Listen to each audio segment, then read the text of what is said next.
ಓಹೋ ಫ್ರೆಂಡ್ಸ್, ಎಲ್ರಿಗೂ ನಮಸ್ಕಾರ. ಮತ್ತೊಂದು ಹೊಸ ವಿಡಿಯೋಗೆ ಎಲ್ರಿಗೂ ಸ್ವಾಗತ ಸುಸ್ವಾಗತ. ಮೊದಲದಾಗಿ ಎಲ್ರಿಗೂ ಕೂಡ ಹೊಸ ವರ್ಷದ ಶುಭಾಶಯಗಳು ಆ್ಯಂಡ್ ಹ್ಯಾಪಿ ನ್ಯೂ ಇಯರ್ ಕೂಡ.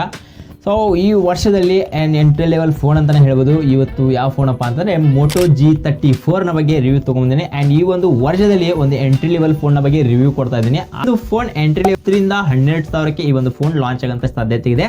ಬಟ್ ಈ ಒಂದು ಫೋನ್ ಏನಾದರೂ ಲಾಂಚ್ ಆದರೆ ನಿಜವಾಗ್ಲೂ ಕೂಡ ಟೆಕ್ನೋದವರು ಮತ್ತು ಐಟೆಲ್ ಇವರೆಲ್ಲ ಏನಾದ್ರಲ್ಲ ಬ್ರ್ಯಾಂಡ್ಸ್, ಇದು ರಿಯಲ್ಮಿ, ರೆಡ್ಮಿ ಎಲ್ಲ ಈ ಒಂದು ಎಂಟ್ರಿ ಲೆವೆಲ್ ಎಲ್ಲ ಏನು ಫೋನ್ ಲಾಂಚ್ ಮಾಡಿದ್ರು, ಸೊ ಇವುಗಳಿಗೆಲ್ಲ ಈ ಒಂದು ಫೋನ್ ಆರಾಮಾಗಿ ಕಾಂಪೀಟ್ ಮಾಡುತ್ತೆ ಅಂತ ಹೇಳ್ಬೋದು. ಮತ್ತು ಫೋನ್ನ ಓವರಲ್ ಆಗಿ ಸ್ಪೆಸಿಫಿಕೇಶನ್ ಬಗ್ಗೆ ತಿಳಿಸ್ಕೊಡ್ತೀನಿ ಅಂತ, ಏನೆಲ್ಲ ಸ್ಪೆಸಿಫಿಕೇಶನ್ ಇದೆ, ಏನೆಲ್ಲ ಈ ಒಂದು ಫೋನ್ ಒಳಗೊಂಡು ಬಂದಿದೆ ಅಂತ ಅಂದ್ಬಿಟ್ಟು ನಿಮಗೆ ಇನ್ ಡೀಟೇಲ್ ಆಗಿ ತಿಳಿಸ್ಕೊಡ್ತಾ ಇದ್ದೀನಿ. ಸೊ ಅದಕ್ಕಿಂತ ಮುಂಚೆ ನೀವು ನಮ್ಮ ಚಾನಲ್ ಸಬ್ಸ್ಕ್ರೈಬ್ ಮಾಡ್ಕೊಂಡಿಲ್ಲ ಅಂದರೆ ಇವಾಗ ನಮ್ಮ ಒಂದು ಚಾನಲ್ ಸಬ್ಸ್ಕ್ರೈಬ್ ಮಾಡ್ಕೋಬೇಕಾಗುತ್ತೆ. ಅದ್ರ ಜೊತೆಗೆ ಬೆಲ್ ನೋಟಿಫಿಕೇಶನ್ ಬಟನ್ ಕೂಡ ಆನ್ ಮಾಡ್ಕೋಬೇಕಾಗುತ್ತೆ. ಆ್ಯಂಡ್ ವಿಡಿಯೋ ಇಷ್ಟ ಆಗಿತ್ತು ಅಂದರೆ ಲೈಕ್ ಮಾಡಿ ಮತ್ತೆ ಸೊ ಬನ್ನಿ ವಿಡಿಯೋನ ಸ್ಟಾರ್ಟ್ ಮಾಡೋಣಂತೆ. ಆ್ಯಂಡ್ ಓವರ್ ಆಗಿ ಈ ಫೋನ್ ಸ್ಪೆಸಿಫಿಕೇಶನ್ ಬಗ್ಗೆ ಕೊಟ್ಬಿಡ್ತೀನಿ. ಇದು ಒಂದು ಫೋನ್ ನೋಡ್ಕೊಂಡಾಗ ಲುಕ್ ಡಿಸೈನ್ ಬಗ್ಗೆ ನಮಗೆ ಒಂದು ಪಂಚೋಲ್ ಡಿಸ್ಪ್ಲೇ ಜೊತೆಗೆ LCD ಡಿಸ್ಪ್ಲೇ ನೋಡ್ತಾ ಇದೀವಿ. ಅದು ಕೂಡ ಒಂದು ನೀಟ್ ಕಂಡೀಷನ್ ಫೋನ್ ಅಂತ ಹೇಳ್ಬೋದು. ಮತ್ತೆ ಇನ್ನೊಬ್ಬ ಬಿಟ್ರೆ ಅಂದ್ರೆ ಬ್ಯಾಕ್ ಸೈಡ್ ಬಂದ್ರಪ್ಪ ಅಂದ್ರೆ ಡ್ಯುಯಲ್ ಕ್ಯಾಮ್ರಾ ಸೆಟಪ್ ಜೊತೆಗೆ ಒಂದು LED ಫ್ಲಾಶ್ ನೋಡ್ಕೋಬಹುದು. ನೀಟ್ ಫ್ಲಾಶ್ ಫಿನಿಶಿಂಗ್ ನಮ್ಗೆ ನೋಡಕ್ ಸಿಗ್ತಾ ಇದೆ.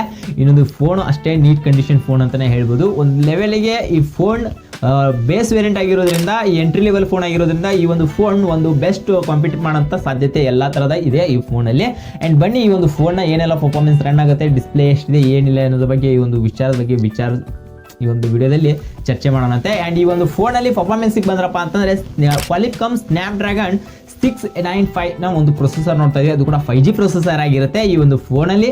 ಸೊ ಸ್ನ್ಯಾಪ್ಡ್ರ್ಯಾಗನ್ ಪ್ರೊಸೆಸರ್ ಕೊಡ್ತಾರೆ ಅಂದ್ರೆ ಎಂಟ್ರಿ ಲೆವೆಲಲ್ಲಿ ಇದೊಂದು ಬೆಸ್ಟ್ ಪ್ರೊಸೆಸರ್ ಅಂತಲೇ ಕೂಡ ಹೇಳ್ಬೋದು.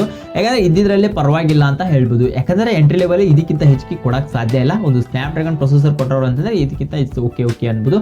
ಇದಕ್ಕಿಂತ ಒಳ್ಳೆ ಪ್ರೊಸೆಸರ್ ಫೋನ್ಸ್ ಇದಾವೆ, ಬಟ್ ಇಲ್ಲ ಅಂತ ಹೇಳಂಗಿಲ್ಲ. ಆದರೆ ಎಂಟ್ರಿ ಲೆವೆಲಲ್ಲಿ ಈ ಒಂದು ಫೋನ್ ಕೂಡ ಒಂದು ಒಳ್ಳೆ ಆಪ್ಷನಬಲ್ ಆಗಬಹುದು. ಆ್ಯಂಡ್ ಡಿಸ್ಪ್ಲೇಗೆ ಬಂದ್ರಪ್ಪ ಅಂತಂದರೆ 6.5 ಇಂಚಸ್ನ LCD ಡಿಸ್ಪ್ಲೇ ನೋಡ್ತಾ ಇದೀವಿ. ಇದು ಕೂಡ 120 Hz ರಿಫ್ರೆಶ್ ರೇಟ್ ಸಪೋರ್ಟ್ ಮಾಡುತ್ತೆ ಅಂತ ಹೇಳ್ಬೋದು. ಆ್ಯಂಡ್ ಈ ಒಂದು ಡಿಸ್ಪ್ಲೇಲೂ ಕೂಡ ಅಷ್ಟೇ LCDಗಿಂತ ಜಾಸ್ತಿ ಎಕ್ಸೆಪ್ಟೇಷನ್ ಇಟ್ಕೊಳ್ಳೋಕ್ಕಾಗಲ್ಲ. ಈ ಒಂದು ಡಿಸ್ಪ್ಲೇ ಕೂಡ ಒಂದು ನಾರ್ಮಲಿ ಓಕೆ ಅನ್ಬೋದು. ಆ್ಯಂಡ್ ಈ ಒಂದು ಫೋನ್ನ ಕ್ಯಾಮ್ರಾಗೆ ಬಂದ್ರಪ್ಪ ಅಂದರೆ ಡ್ಯುಯಲ್ ಕ್ಯಾಮ್ರಾ ನೋಡ್ತಾ ಇದೀವಿ. ಈ ಡ್ಯುಯಲ್ ಕ್ಯಾಮ್ರಾ ಸೆಟಪ್ಪಲ್ಲಿ 50 ಮೆಗಾಪಿಕ್ಸೆಲ್ನ ಒಂದು ಫಸ್ಟ್ ಕ್ಯಾಮ್ರಾ ನೋಡ್ತಾ ಇದೀವಿ. ಇದು ಕೂಡ 1.8 ಅಪರ್ಚರ್ ಒಳಗಡೆ ಒಂದು ಫೋಟೋಸ್ನ ಶೂಟ್ ಮಾಡುತ್ತೆ, ಒಂದು ನೀಟ್ ಕಂಡೀಷನ್ ಫೋಟೋಸ್ನ ಶೂಟ್ ಮಾಡುತ್ತೆ ಅಂತ ಹೇಳ್ಬೋದು. ಯಾಕಂದರೆ ಇದರಲ್ಲಿ ಕೂಡ ಜಾಸ್ತಿ ಎಕ್ಸೆಪ್ಟೇಷನ್ಸ್ ಇಟ್ಕೊಳ್ಳೋಕ್ಕಾಗಲ್ಲ. ಯಾಕಂದರೆ ಈ ಒಂದು ಫೋನ್ ಬೇಸ್ ವೇರಿಯಂಟ್ ಆಗಿರೋದ್ರಿಂದ ಇದರಲ್ಲಿ ಕೂಡ ಜಾಸ್ತಿ ಎಕ್ಸೆಪ್ಟೇಷನ್ಸ್ ಇಟ್ಕೊಳ್ಳೋಕ್ಕಾಗಲ್ಲ, ಬಟ್ ಒಂದು ಲೆವೆಲಿಗೆ ಓಕೆ ಅನ್ಬಹುದು. ಸೊ ಇಷ್ಟು ಮಾತ್ರ ಸಾಧ್ಯ. ಆ್ಯಂಡ್ ಇದು ಸೆಕೆಂಡ್ ಕ್ಯಾಮ್ರಾ ಬರುತ್ತೆ 2 ಮೆಗಾಪಿಕ್ಸೆಲ್. ಅದು ಕೂಡ 2.4 ಅಪರ್ಚರ್ ಒಳಗಡೆ ಒಂದು ಫೋಟೋಸ್ನ ಶೂಟ್ ಮಾಡುತ್ತೆ. ಈ ಒಂದು ಫ್ರಂಟ್ ಕ್ಯಾಮ್ರಾದಲ್ಲಿ ಬಂದ್ರಪ್ಪ ಅಂದರೆ 16 ಮೆಗಾಪಿಕ್ಸೆಲ್ನ ಒಂದು ಸೆಲ್ಫಿ ಶೂಟರ್ ನೋಡ್ತಾ ಇದೀವಿ. ಇದು ಕೂಡ ಫುಲ್ HD ಒಳಗೆ ವಿಡಿಯೋ ರೆಕಾರ್ಡ್ ಮಾಡ್ಕೋಬೋದು. ಅದು ಕೂಡ 30 FPS ಒಳಗೆ ರೆಕಾರ್ಡ್ ಮಾಡ್ಕೋಬೋದು. ಇನ್ನು ಬ್ಯಾಕ್ ಸೈಡಲ್ಲಿ ಬಂದ್ರಪ್ಪ ಅಂತಂದರೆ ಇದರಲ್ಲಿ ಕೂಡ ವಿಡಿಯೋಗ್ರಫಿ ಕೂಡ ಅಷ್ಟೇ 30 FPS ಒಳಗೆ ವಿಡಿಯೋ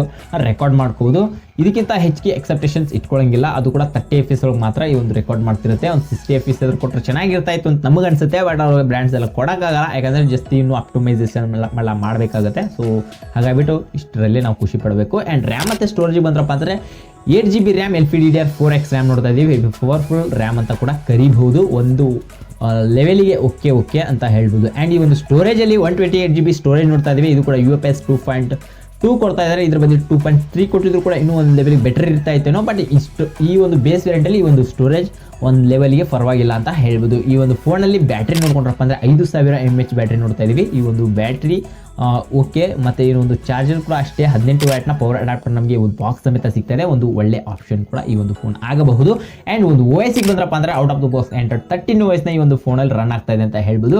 ಇನ್ನು ಸೆಕ್ಯೂರಿಟಿ ಬಂದ್ರಪ್ಪ ಅಂತಂದರೆ side mounted finger print unlock sensor ನೋಡ್ತಾ ಇದೀವಿ. ಈ ಒಂದು ಫೋನ್ ಕೂಡ ಒಂದು ಡೀಸೆಂಟ್ ಫೋನ್ ಅಂತ ಕರಿಬಹುದು. ಆ್ಯಂಡ್ ಈ ಬಜೆಟ್ಗೆ ಈ ಒಂದು ಫೋನ್ ನನಗೆ ಕೇಳೋದ್ರಪ್ಪ ಅಂದರೆ ತೊಗೋಬಹುದಾ ಅಂತ ಕೇಳಿದ್ರೆ ಇದಕ್ಕಿಂತ ಒಳ್ಳೆ ಫೋನ್ಸ್ ನಮಗೆ ಸಿಗುತ್ತಾ ಅನ್ನೋಂಗಿತ್ತು ಅಂತಂದರೆ ಅಫ್ಕೋರ್ಸ್ ಸಿಗುತ್ತೆ. ಯಾವುದಪ್ಪ ಅಂದರೆ ರೆಡ್ಮಿ 12 ಸಿಗುತ್ತೆ. ಆ್ಯಂಡ್ ಬಿಟ್ರಪ್ಪ ಅಂದರೆ ರೆಡ್ಮಿ 10C ಸಿಗುತ್ತೆ. ಸೊ ಅದನ್ನು ಬಿಟ್ರಪ್ಪ ಅಂತಂದರೆ ಈ ಒಂದು ಫೋನ್ ಕೂಡ ಒಂದು ಆಪ್ಷನಬಲ್ ಆಗುತ್ತೆ. ಒಂದು ಬೆಸ್ಟ್ ಫೋನಲ್ಲಿ ಕೂಡ ಇದೊಂದು ಆಪ್ಷನಬಲ್ ಆಗಬಹುದು. ಯಾಕಂದರೆ ಸ್ನ್ಯಾಪ್ಡ್ರ್ಯಾಗನ್ ಪ್ರೊಸೆಸರ್ ಕೊಡ್ತಾ ಇರೋದ್ರಿಂದ ಇಲ್ಲಿ ಕೂಡ ಇದೊಂದು ಹೆವಿ ಪವರ್ಫುಲ್ ಪ್ರೊಸೆಸರ್ ಅಂತಲೇ ಹೇಳ್ಬೋದು. ಆ್ಯಂಡ್ 695 ಕೊಡ್ತಾ ಇದ್ದಾರೆ. ಯಾಕಂದರೆ ಎಂಟ್ರಿ ಲೆವೆಲ್ ಫೋನ್ ಆಗಿರೋದ್ರಿಂದ ಒಂದು ಲೆವೆಲಿಗೆ ಓಕೆ ಅಂತ ಕರಿಬಹುದು. ಈ ಒಂದು ಫೋನ್ ಆಗಲೇ ಹೇಳಿದಿರೋ ಹಾಗೆ ರಿಯಲ್ಮಿ, ಟೆಲ್ ಮತ್ತು ಟೆಕ್ನೋ, ಇನ್ಫಿನಿಕ್ಸ್ ಇವೆಲ್ಲ ಫೋನ್ ಏನಿದ್ದಾವೆ, ಸೊ ಈ ಫೋನ್ಗಳಿಗೆ ಆರಾಮಾಗಿ ಕಾಂಪೀಟ್ ಮಾಡುತ್ತೆ. ಈ ಒಂದು ಫೋನ್ಗಳನ್ನ ನಿಜವಾಗ್ಲೂ ಆರಾಮಾಗಿ ಟಕ್ಕರ್ ಕೊಟ್ಟು ಈ ಒಂದು ಫೋನ್ ಆರಾಮಾಗಿ ಸ್ಟ್ಯಾಂಡ್ ಆಗುತ್ತೆ ಅನ್ನೋದು 100% ಇದೆ. ಬಟ್ ನೋಡೋಣ ಕಾದು ಮಾರ್ಕೆಟಲ್ಲಿ ಎಲ್ಲ ಯಾವ ರೀತಿ ಸದ್ದು ಮಾಡುತ್ತೆ ಮತ್ತು ಅವನ ಕ್ರಿಯೇಟ್ ಮಾಡುತ್ತೆ ಹೈಪಣ ಅಂತಂದ್ಬಿಟ್ಟು. ಎನಿವೇಸ್ ಮತ್ತೊಂದ್ಸಲಿ ಹೇಳ್ತಾ ಇದ್ದೀನಿ, wish you happy new year. And ನಮ್ಮ ಚಾನಲ್ ವಿಡಿಯೋ ಇಷ್ಟ ಆಗಿತ್ತು ಅಂತಾರೆ ಲೈಕ್ ಮಾಡಿ, ಶೇರ್ ಮಾಡಿ, ಆ್ಯಂಡ್ ಚಾನಲ್ಗೆ ಇನ್ನು ಸಬ್ಸ್ಕ್ರೈಬ್ ಮಾಡ್ಕೊಂಡಿಲ್ಲ ಇವಾಗಲೇ ಚಾನಲ್ಗೋಸ್ಕರ ಸಬ್ಸ್ಕ್ರೈಬ್ ಮಾಡಿಕೊಡ್ರಿ. And anyways once again wish you happy new year. ಮತ್ತೆ ಸಿಗೋಣ ಮುಂದಿನ ವಿಡಿಯೋದಲ್ಲಿ. See you the next one guys. ನಮಸ್ಕಾರ.